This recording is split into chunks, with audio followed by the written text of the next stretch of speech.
following is a production of DallasCowboys.com and the Dallas Cowboys Football Club. How about them Cowboys? Yeah! This is the Players Lounge, broadcasting live from Dallas Cowboys World Headquarters at the Star. Now your hosts, Barry Church, Danny McCray, and Newy Scruggs. Here we come on a Victory Monday. The Dallas Cowboys with a 20-point win over the Philadelphia Eagles. Oh, let me just drink to it right now. Let me just get some of the blue juice. Let me drink to that real quick. Oh my goodness. Okay. Look at this, baby. Get that blue drink. Hey, my boy. I reloaded. The blue drink. Hey, the blue drink. I reloaded. Back, baby. I reloaded. I never seen so many chameleons on one podcast. Y'all, fellas, about changing colors. Goodness gracious. Reloaded. Fellas, how the hell we doing? How the hell we doing on this Victory Monday, fellas? I just want to know. Take it to church. For myself. Take it to church. Yeah, take it to church. Yeah, go ahead. Go ahead. You got 15 minutes. I'm going to join you, all right? I'm going to join you, man. It's looking a little backwards. I was feeling a little parched. Before this show because Danny tried to kill me in the workout this morning. But it's all good because I got the KoolAid right here. Look, man, I told y'all last week the percentages are rising. Y'all didn't want to believe me. I told y'all last week I was sitting at 45%, maybe even 50%. I got laughed off of social media. People making memes about me on Twitter. Oh, he don't know what he's talking about. Just laughing your boy off the stage. But it's all good. Because Big Mike had me, man. He had my back this time, and I appreciate you, Big Mike. You ain't let me go out here looking like a fool. You let me go out on top, all right, Big Mike? Now, we got one more week. To get this thing done, sew it in the bag. Danny's going to get me lobster and steak with the heavy butter. Maybe a little side of wine on there from Nick and Sam's. But number KoolAid. We got to take care of business one more week. Y'all see what Washington looked like? Did y'all see what Washington looked like? Who knows who's playing quarterback? Taylor Heineken out there? Who knows? The percentages are rising. I tried to tell y'all. Let me go ahead and sip another sip of this KoolAid. Yeah. You know, I'm gonna let you finish. I'm gonna let you have your moment. I gotta let you have your moment. You came in third place on your fantasy football league. So you're having a good weekend. You had a good weekend. It's good, man. It's so good. It doesn't stain your teeth. That's how good the KoolAid is. It just goes down smooth, man. Did Christmas go okay for you? Did Christmas go okay for you? Yeah, good Christmas. Big Mike stopped by. And he told me, look, Church, he told me Christmas Day. He said, look, Church, I got to win for you this Sunday. I got to win. I said, you know what, Big Mike, I got your back for that. And that's why I came on the show and said what I said, because I knew the percentages were rising. Me and Big Mike, we like this.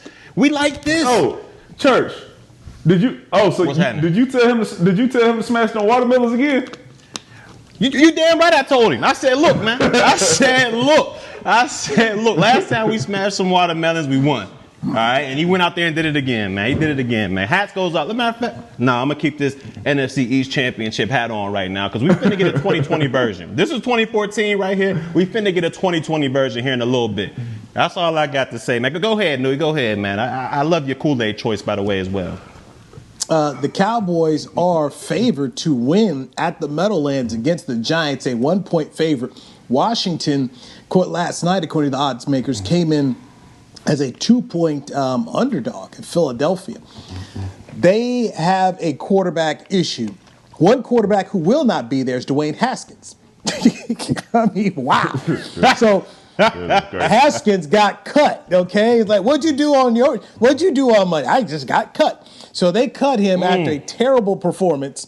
And so Alex Smith is who they like to start, but he's got a leg issue. Been chatting with my guy, JP Finley of NBC Sports Washington, and he says, look, it's going to be tough. And even if Alex Smith does get out there, he's not going to be 100%. So Taylor Heineken from Old Dominion and the American Football Alliance it would be the guy to go ahead and play and start for Washington. So the quarterback situation there is bad. And it really becomes, in my opinion, a matter of can Washington play defense, run the football, and hope their quarterbacks can manage the game? And is Philadelphia going to come into this football game at home and simply have the attitude of, hey, if we're going home already, we want you to join us, Washington, and not win the division, have somebody celebrating on their field at Lincoln Financial Stadium up there in Philadelphia. So the Cowboys really, they're in a good position. Win the football game. It's a noon game. The Washington game and Philadelphia game, that is a Sunday night football late game. So win the game at the Meadowlands, come home, get in front of your TV, and then you just got to sit around here, become the biggest Eagles fans that you can. That's the way it looks. Let me say this about DeSean Haskins. Shame on you. I mean, literally. What are the things that you have control of? And you guys play professional football, Danny and Barry. That's why we have you guys here. That's just a players' lounge. You can control being on time. You can control your effort. You can control your actions away from the field. And you can also, when you're a captain of a football team, be a leader. One of the things that I found really offensive about DeSean Haskins, and no, he didn't go to a strip club last week. He had a place at the Ritz-Carlton where he basically invited strippers and other people there. Your coach has cancer, so your coach is high risk. Okay, your coach is high risk. He's just got he's just beaten cancer. He's gone through the remission, and you could potentially expose him. It's bad. What he did was bad. His performance on the football field didn't back up the play. Ron Rivera cut him because I think in actuality, I think Washington embarrassed themselves because after they found out about the whole COVID breach, the second COVID breach for Haskins, they gave the guy a pass. They wanted to win so bad. They excused all the behavior. He stunk it up. And then they're like, we need to go back to the standard and cut this guy. So good luck trying to get a job next year. But Haskins, shame on you for not taking advantage of an opportunity that many, many quarterbacks before you did not have and had to struggle again. That's my take on Haskins. Go ahead, D-Mac. Sometimes you get what you deserve, man. And, the work that he put in and the effort that he put in for his team, that's what they return to him by letting him go. You have to, like we make all the jokes and it's all fun and games, but it's guys out there that are literally playing to get to the playoffs. Like it's not that many chances that you get in your career to make it to the tournament. So it's guys out there who are putting everything on the line, and you got one guy in your locker room who is the quarterback and the captain who lets you down week in and week out. That is the most upsetting thing. And if I was his teammate, I would be upset at the fact that it took us this long to get rid of this dude. Y'all should have went and go find somebody off the streets to be a backup quarterback and let this AFL guy be the starter, because as Church has seen, those quarterbacks from the AFL, they can play a little bit. So I would have took my chances and just taught DeSean Haskins and our organization a lesson by saying, look, we're not going to deal with this stuff, and got rid of him a long time ago. So it took him a little too long, and it might kick him in the butt, in the end and cost him a playoff appearance. But Danny, what do you do? What do you do when the owner wants him? I mean, that was the whole thing. The man that owns the team, Daniel Snyder, said, "I want this guy." And so Jay Gruden, who was the head coach last year, they fired. He didn't want him, so he had to take him. And Ron Rivera, trying to be the good head coach and say, "Okay, fine, yes, I'm open-minded to it." So, these guys really had no choice but to take a dude who clearly had maturity issues, try to get him to grow up, but ultimately he didn't want to do it. And so you say get rid of him. I mean, a year or two. I mean, how did we know he was going to turn out to be the Black Johnny football so quick? No, I'm talking about just from his actions this season. Not in year one. Whether you go and you give him another chance, you got a new coaching staff coming in. I'm talking about just based off what you risked and what you cost your team and what you could have cost your head coach. I would have released him weeks ago. And you already know he couldn't play. So I mean, on top of all that, he doesn't give you a chance to win any game that he's in. So I mean, it's no reason to have him out there. Yeah, what I don't understand is at one point at this early part of the season, they named him a captain.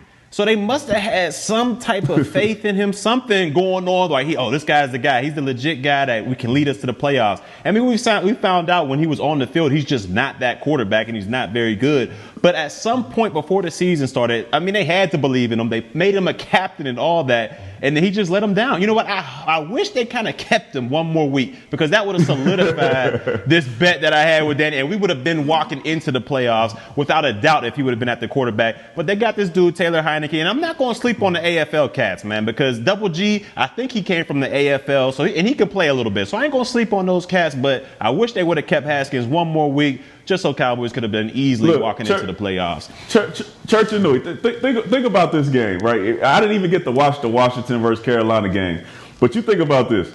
Washington gives up a touchdown on special teams. They go out there and they play this defense, and they give up, I think, 13 points on defense, knowing that they had an anemic offense, right? And then when Dwayne Haskins goes out, they get in position to score 2 times as soon as he's out of the game.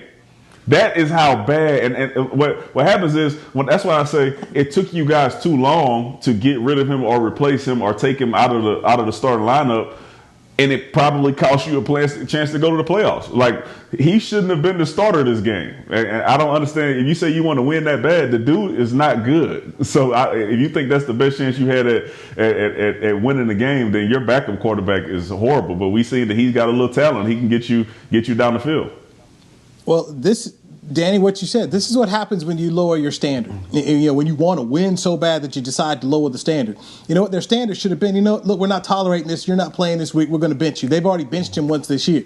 And you put in the other guy, and you just go ahead and just don't make mistakes. And that was the thing about Haskins. The past 2 games, this guy's made the kind of mistakes. And Jimmy Johnson used to say, it's not the big plays that it's not the plays you make, it's the plays you don't make. It's the mistakes that you make that end up hurting your football team.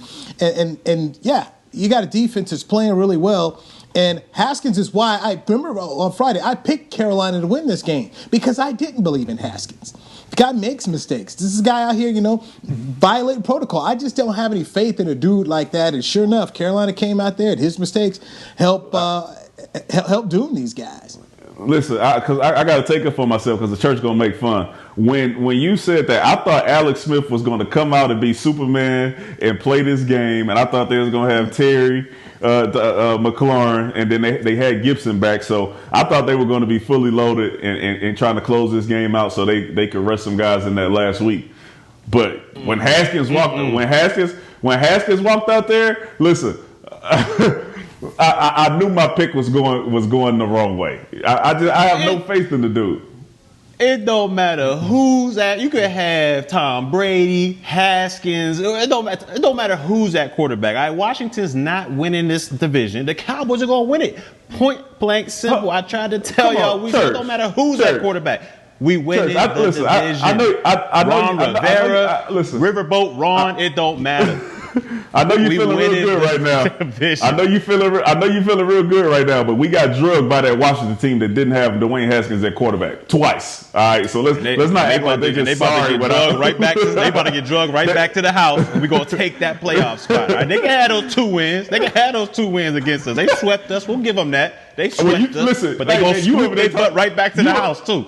You over there talking about it don't matter who at quarterback. Come on. If Dwayne Haskins at quarterback, then you got a legit argument. Now, all right, let's not act like they didn't have. I had a legit argument weeks ago, and everybody laughed at me. Now we sipping KoolAid. Look at Newy over there sipping KoolAid. Yeah, sip it up, big dog.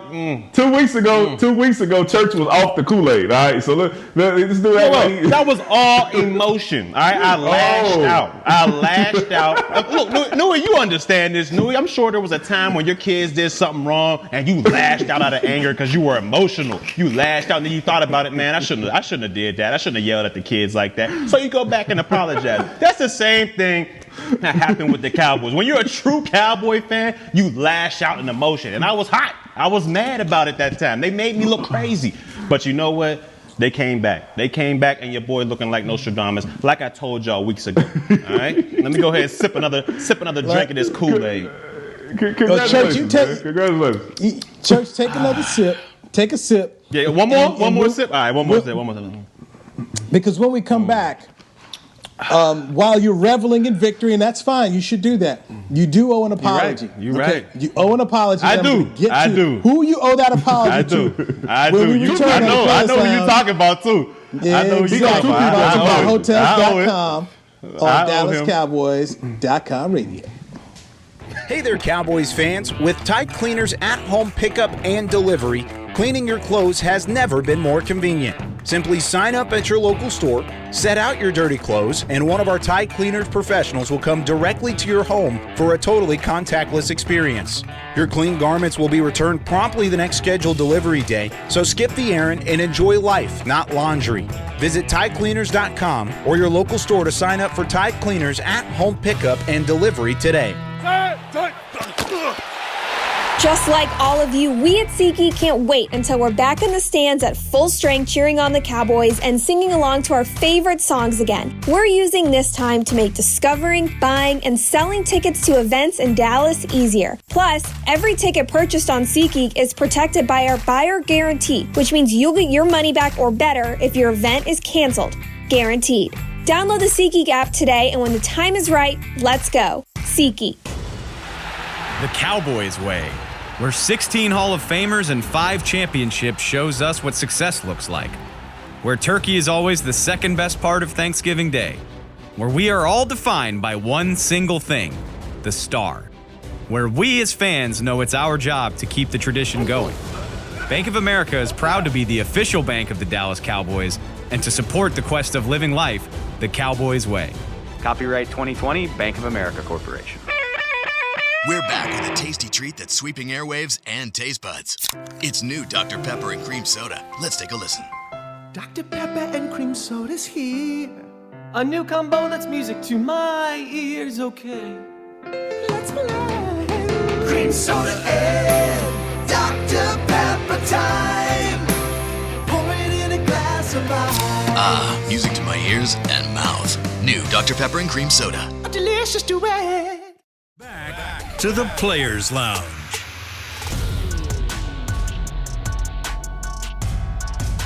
All right, AT&T continues to innovate new ways to connect Cowboys Nation with new and exciting game day experiences, including StarView, presented by AT&T 5G, available in stadium and for home use. Download the Dallas Cowboys mobile app and look for StarView under the Stadium tab. Welcome back to the Players Lounge. We are in our SWBC Mortgage Virtual Home Studios. I'm Newy Scruggs, joined by former Dallas Cowboys players Danny McCray and Barry Church. All right, it's not just one apology. It's 2 apologies that you need to dole out here, Barry Church, as the Cowboys. Yes, I've got one, and then Danny's going to pick up on the other one for you here, Barry. Andy Dalton, 22 of 30, 377 yards, and 3 touchdowns. All this talk, he was talking about how you wanted Garrett Gilbert. Andy Dalton has been the guy during this streak who has done his job, and you need to apologize to the Red Rifle. Go on, do it. You know what, Newy? You are correct, man. You are correct. You know, I made fun of Andy Dalton. I called him the pistol. I gave him the pew because early in the season his arm was looking like a pistol. It wasn't looking like a rifle. It was kind of noodleish. But you know what, man? He proved me wrong. You know, I was calling for Double G since he played Pittsburgh. And you know what? Andy Dalton, I owe it to you. I owe you an apology, man. You went out there, you threw the ball well, and hey, you surprised me, man. So you know what? I was wrong on that account. Thanks for, going out there and doing what you had to do and getting me one step closer to this Nick and Sam's meal. I can't wait, man. Heavy butter. I might send you a lobster tail on the way. You didn't apologize, though. You just said you owed an apology. We didn't. I'm sorry. Andy Dalton, the Red Rifle. Pow, pow, the Red Rifle. I am sorry. I apologize. You will no longer be named the Red Pistol. Pew, pew. You the Red Rifle. Pow, pow. My bad. I don't know who else you talking about, though. Hey, listen. I don't know. Listen, 21 came out. He looked quick. He looked fast. He had lateral movement. He had power when he was running. And he did not look anything like a fullback to me. So, I mean, if you don't want to give a man an apology, if you don't want to give a man an apology, that's fine. But I'm going to tell you this. There was no fullback movement in Ezekiel Elliott yesterday. He looked explosive. He looked like a sandbagger to me, all right? Man, talking about his calf hurting. Talk about his calf hurt. He out there looking like Barry Sanders cutting on that calf, man. He set us all up. All right? He don't get an apology. He set us all up. Oh, man. he took a week off. He was over there talking Philadelphia. He sandbagged Philadelphia. That man was healthy. He came out there looking like Barry Sanders or Luton. But I don't know him. He sandbagged. He sandbagged. Now he over here saying the man swiping his card, missing games, and then so he could trick the people on the players' lounge into thinking that he was a fullback. Hey man, come on. You're better than that. Church, you're better than that. He was sandbagging. He was sandbagging. Now he used that vet day. He had a vet day. Like, man, you know what? I'm gonna take this Sunday off, man. But he did his due. Thank you. I'm gonna do it for you, man. The dude, as I've been saying, Ezekiel Elliott still has it, and if you give him the chance to get into the passing game, get him some quick passes, get the ball in his hands, and get creative with it, the guy looked motivated because he knew that he was an integral part of the game plan, and he went out there and showed it. He ran hard. He had explosive runs. He had good yards after catch. He did everything that he was supposed to do yesterday. Speaking of game plan, when is Kellen Moore going to Boise State? All right, because look, we had this game. I mean, there were so many times this game where we could have just salted the clock away, but we still throwing it. We have 2 touchdowns, and we still throwing the ball. When's he going to Boise State, man? Somebody tell me when he's getting a head job at Boise State, because I done had enough of this. When Mike McCarthy spoke yesterday, and I was listening to the press conference, and he was asked about it, he said very glowing things about Kellen, and then he said, I think that's for Kellen and Boise, it's for them to come out and say something. And then he said, I probably have already said too much. That led me into thinking that Kellen's going to get the job, or at least it's up to him to take it. And right now, according to several reports, it's between Kellen and then the defensive coordinator over at Oregon, who used to be the defensive coordinator for Boise, who also played for him. And I don't know how you guys feel, but it feels like to me in today's college football that when they have an opportunity to hire an offensive, quote-unquote, guru versus a defensive guy, they go for the offense every time.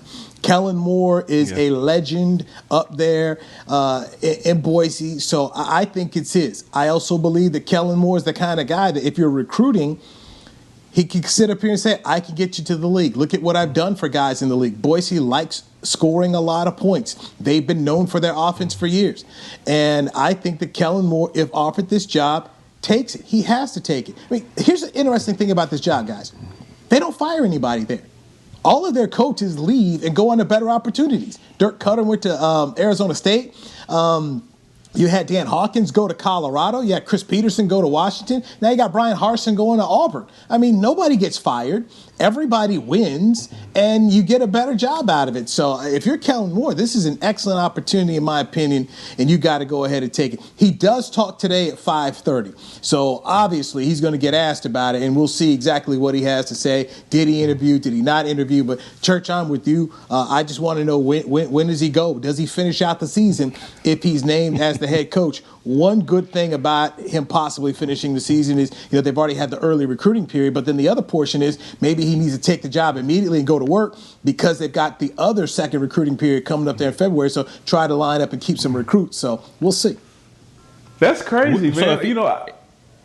I thought that Kellen did okay yesterday. I was of the mindset of keep your foot on the, keep driving them, right? Make sure that you close this game out when you have the opportunity to, because you never know when your defense is going to start giving up big plays. So once you take your foot off the gas and you're up 14, then all of a sudden you realize you're only up 7, and then all of a sudden now you got to start getting back into that passing mode. So in my mind, I was like, listen, you got them on the ropes, you're getting big plays. Figure out a way to continue to do that and close these guys out while you had a chance. And that would have been my game plan. But obviously, you guys said, "Hey, man, listen, run it as much as you can, play the conservative route, and get on out the building." But with the way our defense plays, I just wasn't sure that DeSean Jackson wasn't going to start racking up those points on us if we weren't able to get those first downs. Well, he got hurt again during the game. Jackson ended up. DeSean Jackson, he ended up tweaking something again and was out of the game, and he got to retire. as much as I love DeSean personally and knowing him since he was 13 years old and his brother worked with me at KCOP TV, I said when Philadelphia brought him back, it was a mistake. You're trying to sit up here and relive something that you can't relive anymore. Football's a young man's game. And with these speedster guys, once they get into their 30s and they start pulling and tweaking and all, they don't ever recover from it. And it was a bad idea.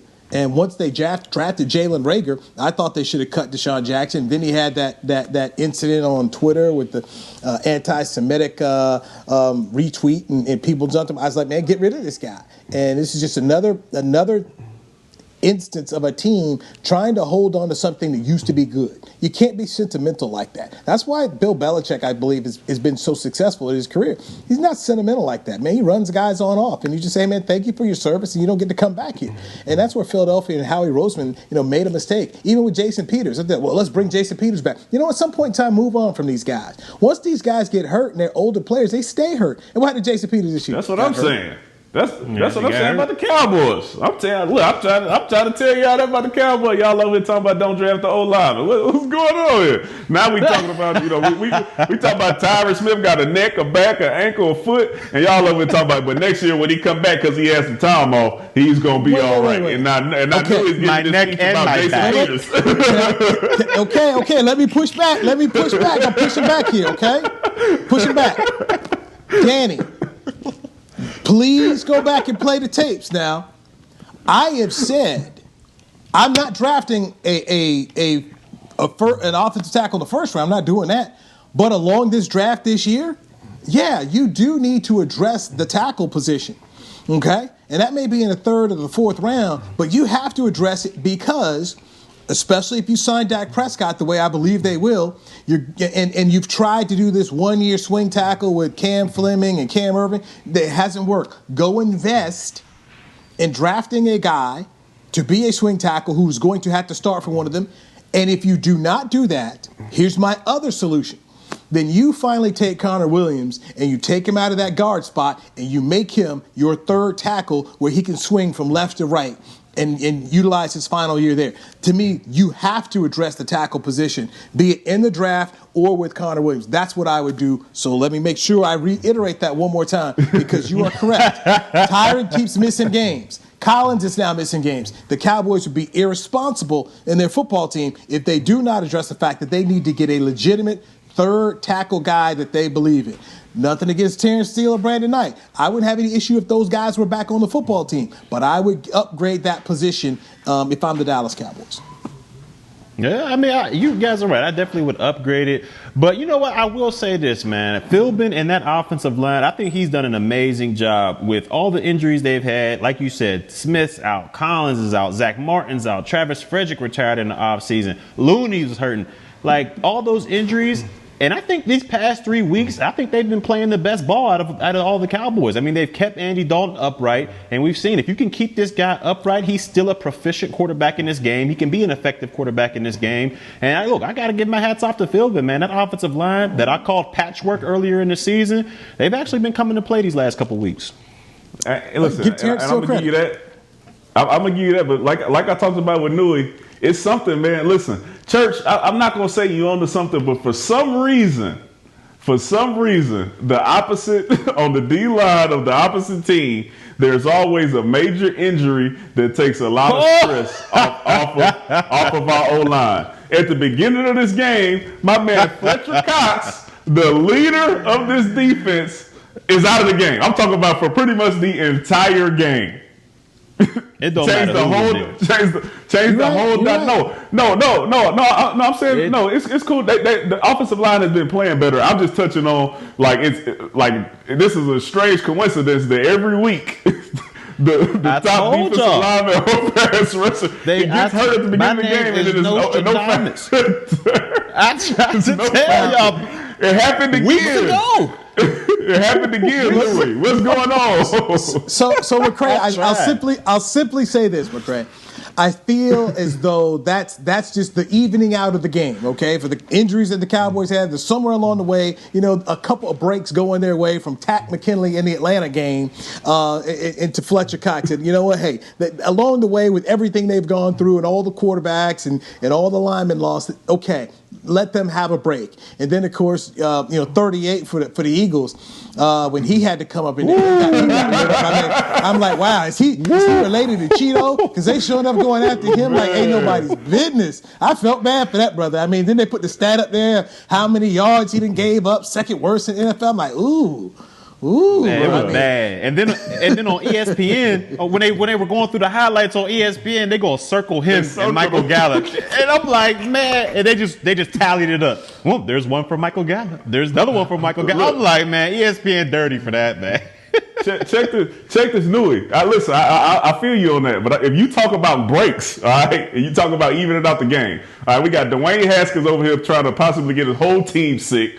Alex Smith out here with a bad leg. The star receiver's out. The star running back is coming back from turf toe. Daniel Jones on the other side is coming back from a hamstring injury where Colt McCoy had to come back in and play. I mean, the teams, you talk about stuff laying out for the Cowboys to possibly be in this fight and make everything suspenseful this last week of the season. It's here. So even and out, the Cowboys have gotten some stuff to fall in their favor, and good for them because it takes that, especially when you talk about making a deep run into the playoffs. But if you just looking at it, you saying something's going on here, man. What Jerry got going on? If we get to the playoffs, we going to the Super Bowl. I'm telling y'all that right now. If we get to the playoffs, we going. We going to the double nothing? You want double nothing? We need to take a break. No, I'm going to take that Nick Sam's. I'm going to take that Nick Sam's with the heavy butter. No. Do you want to double nothing on that? I'm going to go ahead and take that Nick and Sam's. No, I'm going to take the Nick and Sam's. And then when we get to the playoffs, we can double something up there. But if we get there, we going. Church, we going. Where's it at this year, Newy? Church, I'm going to let you take a break. Where's it at this year? Tampa. It's in Tampa. I'm going to let you take a break. Oh, we're going to Tampa. We're going to Tampa, baby. And McCray put a bet on you that you can't go up there and pay. So I'm gonna let you take. Hey, y'all said this weeks ago. Y'all said this weeks ago. All right, I'm gonna give y'all a chance. I'm gonna give y'all a chance, man. My blue juice. How much KoolAid I got left? Is I got a little bit. Yes, but you got something in there. Mine is free. Mine's alcoholic free now. I feel like you might have put some in yours. Okay, can't be drinking on this show. Now. We going to Tampa, baby. We going to Tampa. Up next, Super Bowl. Up next, did Mike Nolan save his job as Cowboys defensive coordinator? Let's dive into that next on the Players Lounge, brought to you by Hotels.com on DallasCowboys.com radio. It's game day. You know what that means. First, kebab prep. Steak, pepper, onion, steak, pepper, onion. Next, a counterclockwise lap around the room. Now the lucky grease-stained jersey goes on. And lastly, the dance. You know the one. This is a game day ritual no matter where you are. Whether you're traveling to the game or watching from your favorite vacation spot, book a place to stay on Hotels.com and keep the tradition alive and well. Hotels.com, proud partner of the Dallas Cowboys. Since 1865, Stetson hats are American-made with pride right here in Texas. And Stetson is proud to be on the field with America's team. Want to show your Texas and team pride too? You can. By purchasing your own Stetson, you can look just like how the flag guys do on field at every home game. Stetson hats, the official crown of all self-respecting Cowboys, and your favorite football team. Get yours today at shop.dallascowboys.com or at stetson.com. The Cowboys way, where 16 Hall of Famers and 5 championships shows us what success looks like. Where turkey is always the second best part of Thanksgiving Day. Where we are all defined by one single thing, the star. Where we as fans know it's our job to keep the tradition going. Bank of America is proud to be the official bank of the Dallas Cowboys and to support the quest of living life the Cowboys way. Copyright 2020, Bank of America Corporation. Hey there, Cowboys fans. With Tide Cleaners at-home pickup and delivery, Cleaning your clothes has never been more convenient. Simply sign up at your local store, set out your dirty clothes, and one of our Tide Cleaners professionals will come directly to your home for a totally contactless experience. Your clean garments will be returned promptly the next scheduled delivery day, so skip the errand and enjoy life, not laundry. Visit TideCleaners.com or your local store to sign up for Tide Cleaners at home pickup and delivery today. Back to the Players Lounge.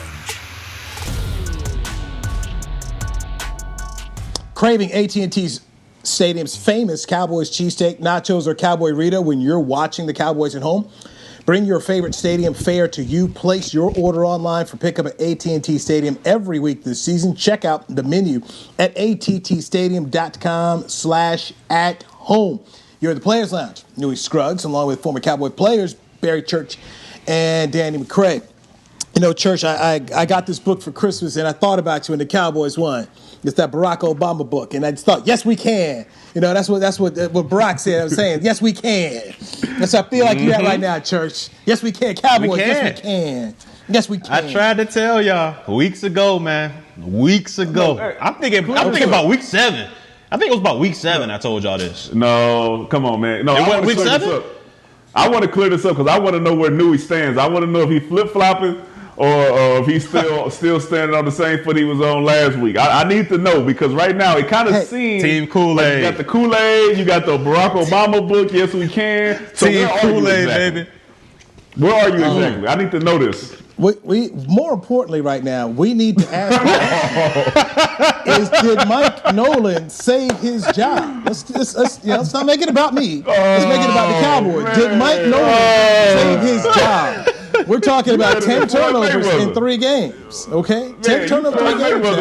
We can get to me later. We can get to me later, but I'm trying to, on a Cowboy Monday, Victory Monday, hit some of these key issues. We got all week long to get to me, okay? We got all week long. Here all week. Here all week, baby. But I'm trying to get to Mike Nolan. I don't want to run out of time as you all trying to whoop up on me. You got more time. You got more time to whoop on me. But what about Mike Nolan? It take you 20 seconds to answer that question. What was the question?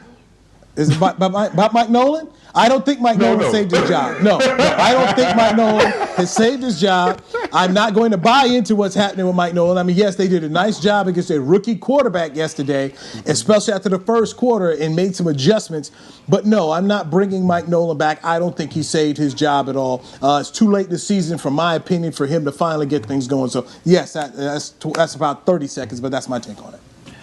Yeah, and for me, I'm right there with you, Newy. I mean, look, last 3 games, like I said, they had 10 takeaways the last 3 games, and that's amazing. They're doing a great job of punching the ball, stripping the ball. When the ball's in the air, the DBs are doing a great job of catching it and taking the ball away, but they're still giving up so many yards each game. I feel like Philadelphia had over 400 yards again against the Dallas Cowboys. I mean, Cincinnati Bengals did it.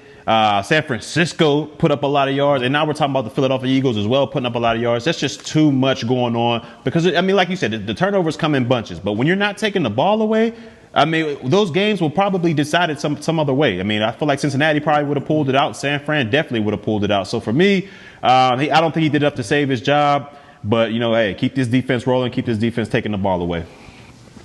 Listen, I've been telling y'all that for some reason I'm getting the feeling that Jerry has Mike Nolan's back just like he has Mike McCarthy's back. Do I think he should save his job? Absolutely not. This is another case of something going wrong on the other team. All right, listen, the San Francisco 49ers came in here, lost both of their first and second team running backs. All right, no longer running the ball. They were running it down our throat. Then all of a sudden, the Super Bowl winning coach, Peterson, he forgets that he has Miles Sanders back there yesterday, and he only get him at 15 rushes. So he decides to go away from the weakness of the Cowboys defense. It made absolutely no sense to me, but the Cowboys did capitalize off of it. And my man Anthony Brown, who has a real quarterback contract,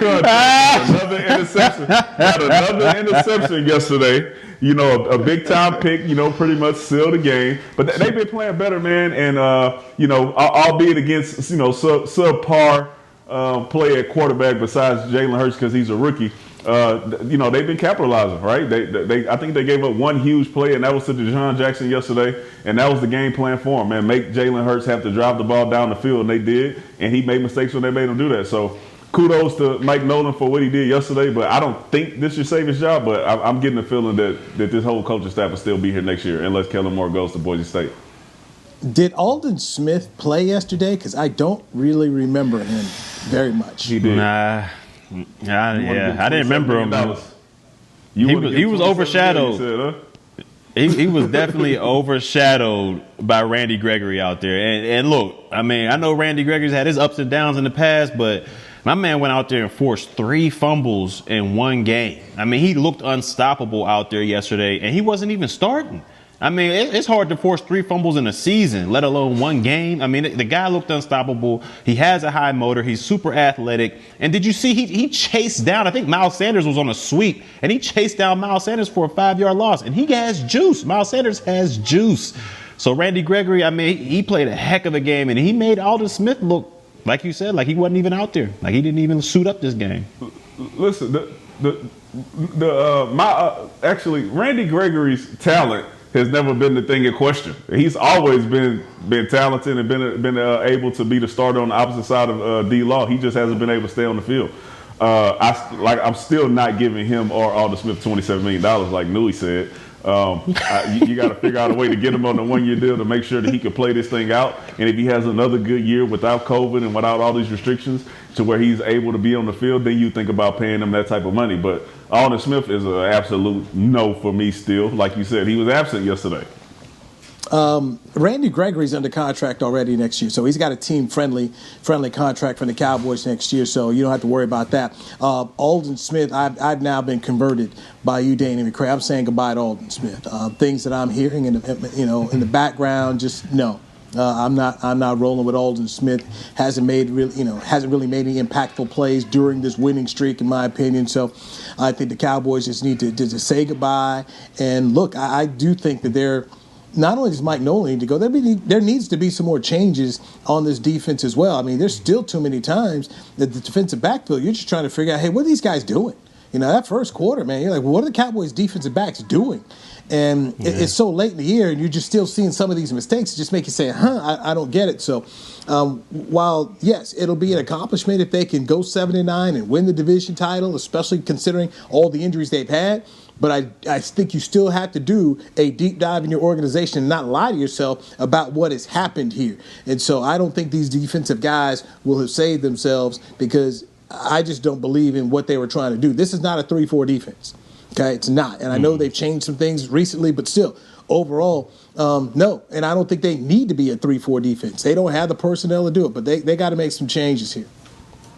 That's interesting what you just. So is Randy Gregory's? He has one more year on his deal. Yeah, they redid the deal last year when he was suspended. So he's got another year on it. I'll check it out. I'll look it up here. But he's good for another year. Aldon Smith is going to be the unrestricted free agent. What I said, that's what makes it interesting because what do you do with Randy Gregory? You let him go out there and get 15 sacks next season, and then all of a sudden he's worth 100, and you can't afford to pay him, or you try to do something with him this year while he's in the final year of his contract. You know what? I don't know. That's a good question. I don't know. Once again, what are you doing with Dak Prescott, and where do you land? I think that's going to be a big issue there. Yeah, y'all know. I already know how I feel about this whole draft. Y'all already know how I feel about the situation. It's an easy fix, man. I don't have to go through it again, but it's an easy fix, man. We can have a whole new revamped defense. I've got the number before you go crazy on your theory here, Church. Randy Gregory, next year, age 29, has a base salary of $920,000, a prorated bonus of $100,000, a workout bonus of $180,000 with a cap number of $1 million. So that's that's if you're the Cowboys, that's easy money. That's good. You have no issues with that at all. And I think he would give them a team friend. I think they would. Even let's say they wait till next year to pay this guy. I think that he would give them a team friendly deal just because they've had his back for so long. Like, they've given him chance after chance after chance. I can see him taking a very team-friendly deal even after next year. So I just think I wouldn't even worry about it. Okay, hey, you're under contract next year. Boom, you're good. I don't even think you need to think about a contract extension at all. Just go ahead and just play it out. Let's see where it is, and then you go. Because at the end of the day, all right, if he has a great 2021 season, guess what you can do? You can slap a franchise tag on if you want to. If you want to. So I would just say play it out. Just play it on out. I would Brandon Gregory, I'm good on. Aldon Smith in 2021, no, I would say goodbye. Yeah, there's a lot of cats that need to say goodbye. I mean, Aldon Smith, Xavier Woods, my boy D. Thompson out there, my boy Crawford. I mean, there's a lot of guys. I mean, this whole defense is going to look different next year. This whole defense is going to look different. And if they pay, like you said, if they pay Dak Prescott, Will and them boys, they're going to have to hit on these. There's going to be a lot of pressure on them to hit on these draft picks because they're going to have to revamp this defense. So there's going to be a lot of pressure on those boys to hit on these defensive draft picks. But Will has been known to do that in the past. So, we'll see what happens. And they've also got to ask this question to themselves because the draft will be in April. What kind of dollars do you have in free agency? So not only getting Dak Prescott done when you get him done, getting a Dak deal done in July is not going to be good for the Cowboys because it's going to inhibit you in just some of the moves you can make. So the quicker they can get this deal done and know exactly what kind of dollars they have in free agency in the draft is going to be better off because this cap is going down. So that means there's going to be some significant deals out there. There's going to be a lot of Everson Griffins out there next year, in my opinion. Good players, and you're trying to figure out how come they don't have deals. And if you've got some money here, you can go get that done. And if you're the Cowboys, do you go and sign yourself a legitimate safety, a starting safety in free agency and get that done, get it out of the way? What do you do there? What about defensive tackle? Do you try to go back and bring in a Gerald McCoy one more time, another dude who's been hurt? Or do you decide to, hey, look, let's invest some real dollars in getting a run stopper up front? These are some interesting situations the Cowboys have got to handle as well as trying to get Dak Prescott done. Well, Church's scenario is this, all right? So we won't even have to worry about this. The Cowboys win the NFC East, go to the playoffs, win the Super Bowl. They do not have to sign Dak Prescott. They draft a quarterback in the first round, and they have a whole bunch of money to do all the stuff that you just talked about, Newy. So if Nostradamus is correct, we got no worries. We got no issues. Well, keep in mind now. So going into the draft. Now you're trying to talk about drafting about 17 now if you make the playoffs? The Cowboys right now are at number 11. All right, you're number 11. In the first round, first overall pick. You're at 11. You win this division. You're sitting here at 17. So I don't know what quarterback you're taking at 17. Yeah, you may have to readjust that whole thinking here, Church, because your thought process was when the Cowboys had a top 5 pick. At 17, I don't know who you're taking. It's all good, man, because you know what? You're looking at Joe Flacco like types at 17. Just like Thanos said, man, they called me a madman weeks ago when I said this in week 6 and 5 we were going to the playoffs. Now look where it's come. Everybody's a KoolAid gang member now. No. Absolutely not. It's all absolutely like not. I said. We going to the playoffs, and if we get in there, if we backdoor, we going to the Super Bowl. I'm booking my ticket right now, man. Newy, I want this question answered tomorrow. Newy, listen, you ducked and dodged this question. You've been bothering me for the last 15 minutes. So tomorrow we addressing this question tomorrow. Yes. Okay, that's fine. But Chris Beam has got to go. Our producer, Chris Beam, has other podcasts and shows that he does right here on the Dallas Cowboys. So we'll see everybody tomorrow right here on the Players Lounge. Take care. For Barry, Church, Danny McCray, Chris Beam, Newy Scruggs, we'll see you on DallasCowboys.com Radio Tuesday. Pew, pew. We going to Tampa, man. We going to Tampa, baby. We going to Tampa. With the red. This has been a production of DallasCowboys.com and the Dallas Cowboys Football Club. How about this, Cowboys? Yeah!